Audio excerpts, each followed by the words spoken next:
Horse. What am horse? Powerful creatures, the horse has been the whipping boy of humanity for centuries. Even after inventing machinery capable of replacing the labor previously required of horses, we measure the capability of these things in horses. As a person who knows very little about such things, this seems like not a particularly scientific system of measurement.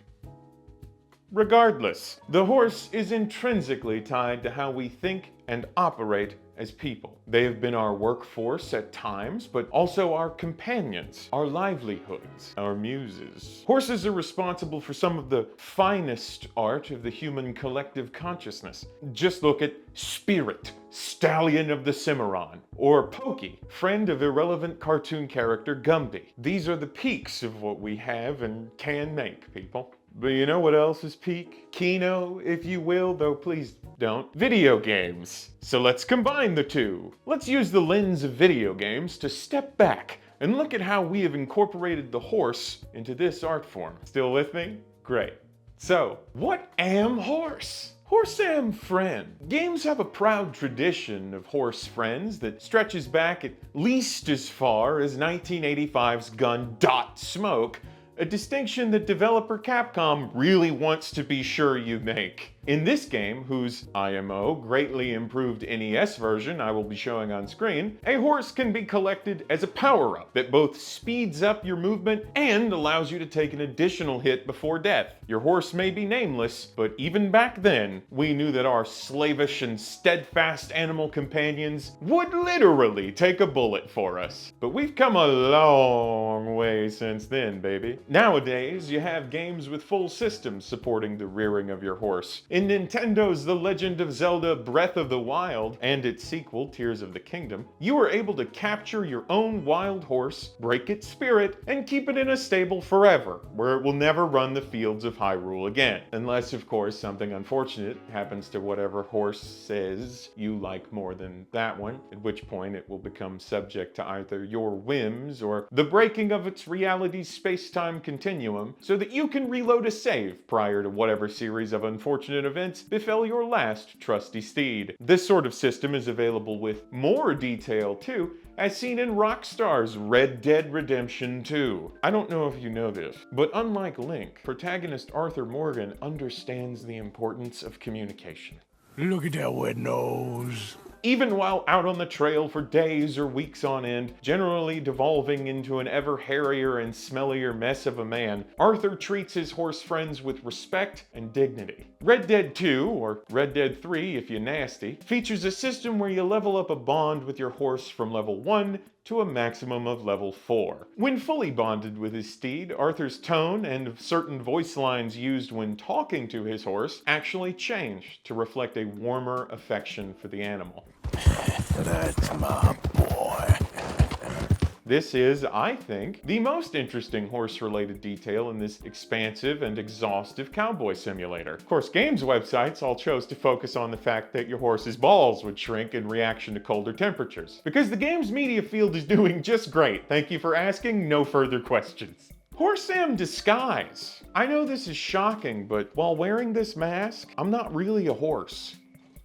I'm only pretending to be one. Though done a little differently, there's a famous story about a horse and playing pretend. It's called, The Ship of Theseus. The Trojan horse is a concept from Greek mythology and is probably best detailed in Book 2 of Virgil's Aeneid. The story goes that soldiers of Greece were attempting to win a siege of the city of Troy. The battle stretched on for a decade, with the Trojans holding out past any reasonable expectations in a war of attrition. Odysseus, a particularly clever Greek who would later go on to have a very interesting day in Dublin, hatched a plot to deceive the Trojans into lowering their impressive guard. Constructing a grand wooden horse and leaving it at the gates of Troy as an assumed peace offering, before feigning to set sail back home, a number of soldiers hid within the horse and awaited the end of Troy's victory celebration. When the coast was clear, the Greeks broke out of the horse, conquered the sleeping Trojans, and ended the war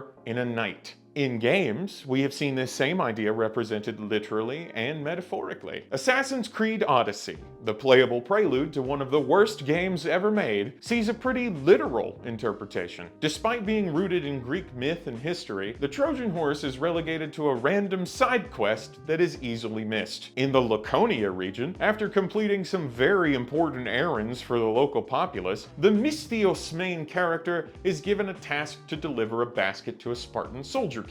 Doing so allows the player to participate in a night of drunken debauchery with the Spartans. Should you take them up on the offer, you awake the next morning to discover you've gained a hangover and a giant wooden horse. Deciding that they must have built it in a haze during their revelry, the Spartans move to take the horse down the beach and leave it as an offering to the gods. Then, shy a surprise! Athenian soldiers who are a little too into their own mythology emerge from the structure to take the Spartans by surprise. With Alexios or Cassandra on their side, the Spartans make short work of the Athenian soldiers, and the designers of Odyssey get to check off another item on their list of recognizable things we have to put somewhere in the game. In Metal Gear Solid 5 Ground Zeroes, the playable prelude to one of the greatest games ever made, a similar ploy is used by antagonist Skullface to attack Big Boss's private military, the Militaires Sans Frontières.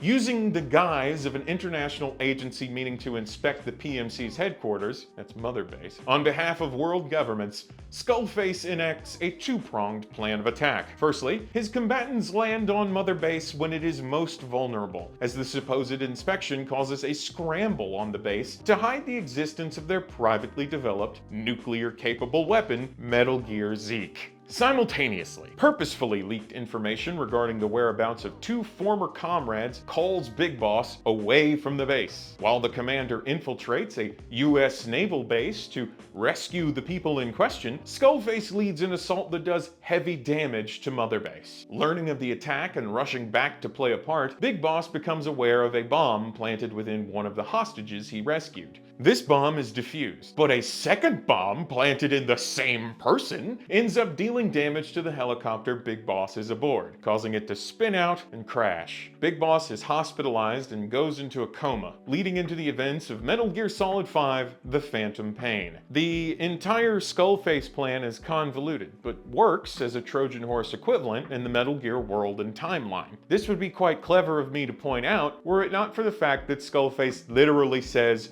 "The Trojan horse is in," before boarding his own helicopter to lead the attack. Question is, what part exactly is the Trojan horse here? Is it the MSF agent who conspired with Skullface to allow for this inspection? Is it the inspection itself? Or is it the hostage and her explosive payload? Maybe it's all three. I don't know. If I could ask Kojima, I would. But he has not answered any of my daily emails thus far, and I doubt he'll start over this. Oh, also, there's a horse in Metal Gear Solid 5, and you can, as its commanding officer, command it to shit, and it will comply.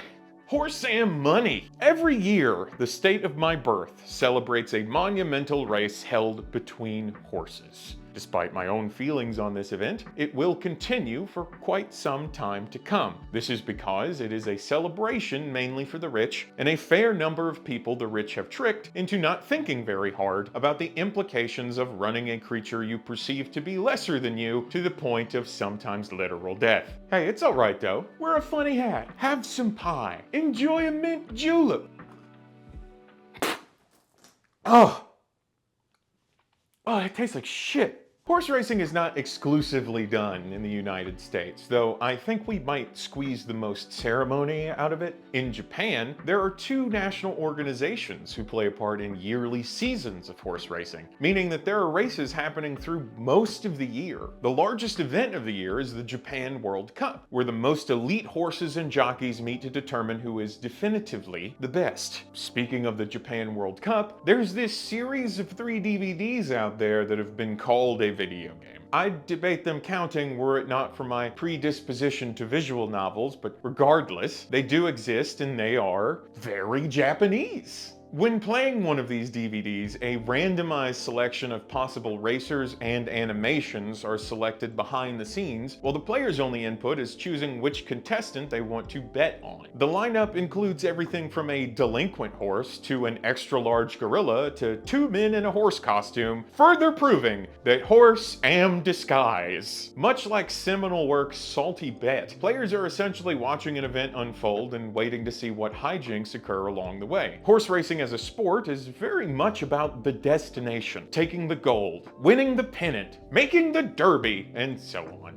But Japan World Cup as a game is all about the journey, my friend. You are going to want to sit and watch how these things play out, and as you do, maybe you'll realize that, hey, betting on a pony isn't so intimidating or tough. Maybe you go down to the racetrack soon. If you place a little wager or two using real money, hey, maybe you win. Suddenly, bam, you've got that horse money and all the thrills that come with it. Till you fly too close to the sun and lose it all betting on a horse named some shit like Daddy's Big Day, and you're back in your home, alone, wondering where it all went wrong. Horse! Horses are many things to many people, and video games are the wild realm where we can see the impossible become possible. From way out wacky races to simply forming a connection with another living creature despite the many differences between us. Horses can represent freedom, power, and loss, depending on when and who you ask. What I know for sure is this: horses are in video games. I'm David Cole. Thank you for watching.